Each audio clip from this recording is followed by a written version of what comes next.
Margaret Harrison stood in the doorway of the penthouse office with her hands folded neatly over her apron. The morning light streamed through the floor-to-ceiling windows and she could see the uncertainty in her own reflection. She had been the housekeeper for the Bennett family for nearly 30 years, and in all that time she had never spoken out of turn. But today was different. Today she carried a secret that had been weighing on her heart for 3 long weeks. Richard Bennett sat at his mahogany desk reviewing contracts as he did every Tuesday morning.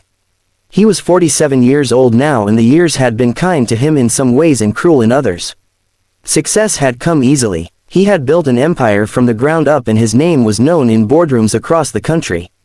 But there was a sadness in his eyes that no amount of money could erase. It had been there since he was 12 years old. Since the day they told him his mother had died, Margaret had watched Richard grow from a lonely boy into a guarded man. She had seen him build walls around his heart brick by brick. And now she was about to tear those walls down. She cleared her throat softly. Richard looked up from his papers. "Margaret," he said with a gentle smile. "Is everything all right?" She stepped into the room and closed the door behind her. Her heart was pounding, but she knew this moment had been coming since the day she saw Eleanor Bennett sitting alone in that sunlit room at Riverside Asylum. "Sir," she began, and her voice trembled just slightly. "Your mother is alive. I saw her in the asylum." The words hung in the air like smoke. Richard's face went pale, and for a long moment he simply stared at her. The contract in his hand fell to the desk. "What did you say?" Margaret moved closer. She could see the confusion and the hope and the fear all mixing together in his expression. "Your mother," she repeated softly. "Eleanor. She's alive. She's been at Riverside Asylum all these years. I saw her 3 weeks ago when I went to visit my sister." Richard stood up slowly. His hands gripped the edge of the desk as if he needed something solid to hold onto. "That's impossible," he whispered. "She died. My father told me she died when I was 12. We had a funeral. I remember the funeral." "I know what you were told," Margaret said gently. "But I recognized her, Richard. I worked for your family before you were born. I would know your mother anywhere. She has your eyes. That same kind soul looking out at the world." Richard sank back into his chair. 35 years. 35 years of believing his mother was gone.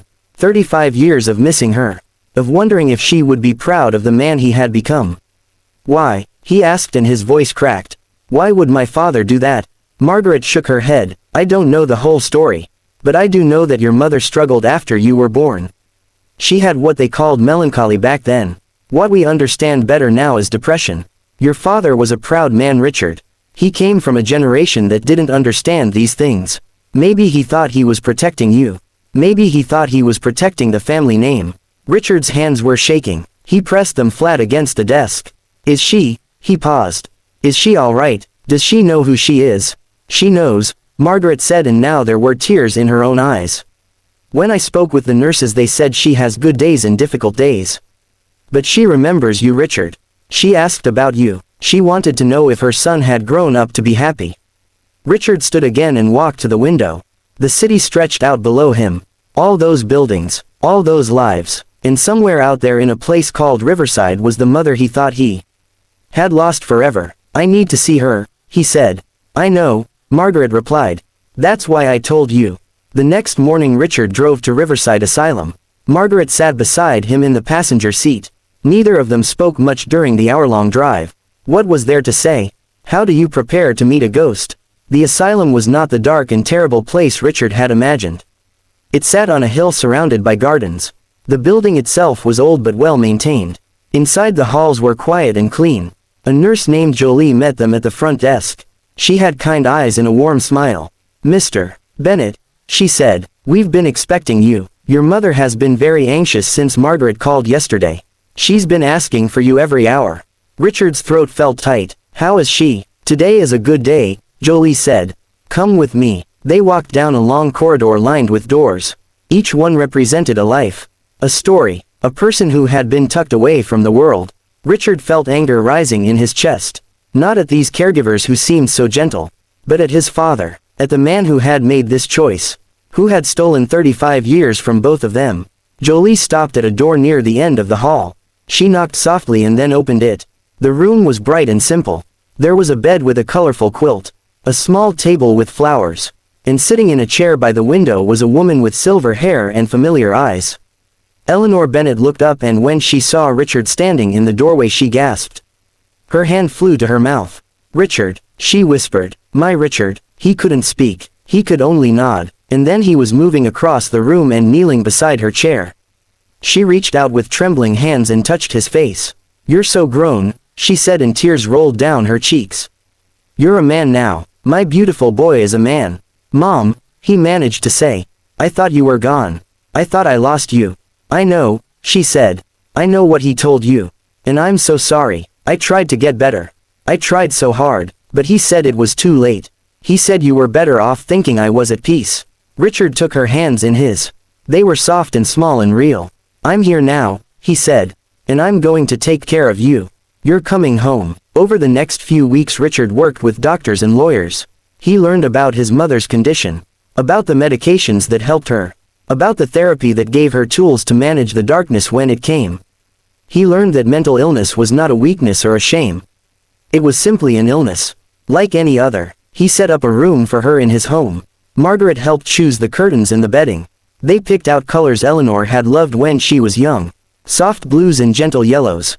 When Eleanor came home for the first time, she stood in the foyer and looked around with wonder. "It's beautiful," she said. "But Richard, are you sure? I don't want to be a burden." He put his arm around her shoulders.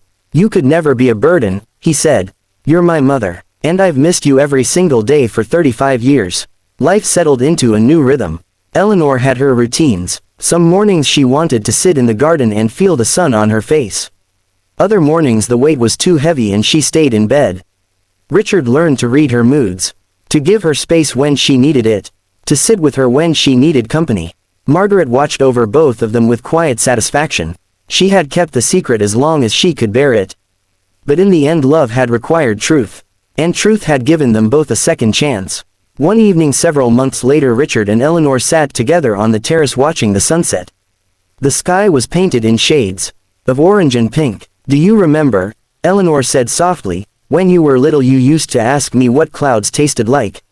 Richard smiled. "I said I thought they tasted like cotton candy. And I told you they tasted like dreams," Eleanor said. She reached over and squeezed his hand. "I had a dream, Richard. All those years in that place I had one dream. That someday I would see you again. That somehow you would know I never stopped loving you." "I always knew," Richard said. "Even when I thought you were gone I felt you with me. Every important decision I made I would ask myself what you would think. What advice you would give. And what would I have said?" Eleanor asked. Richard looked at his mother. At the strength in her gentle face. At the courage it took for her to wake up each day and choose to keep going.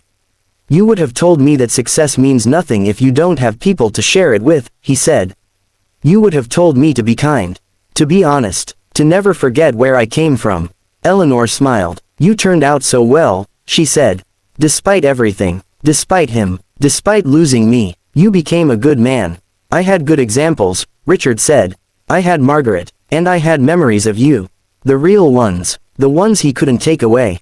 They sat in comfortable silence as the sun dipped below the horizon. Tomorrow would bring its own challenges. Eleanor would have her good days and her difficult days. But they would face them together. Inside the house Margaret was preparing dinner. She hummed softly to herself as she worked. She thought about the day she had walked into Richard's office with a truth that could have shattered him. But instead it had healed him. Sometimes kindness meant keeping secrets. And sometimes it meant revealing them.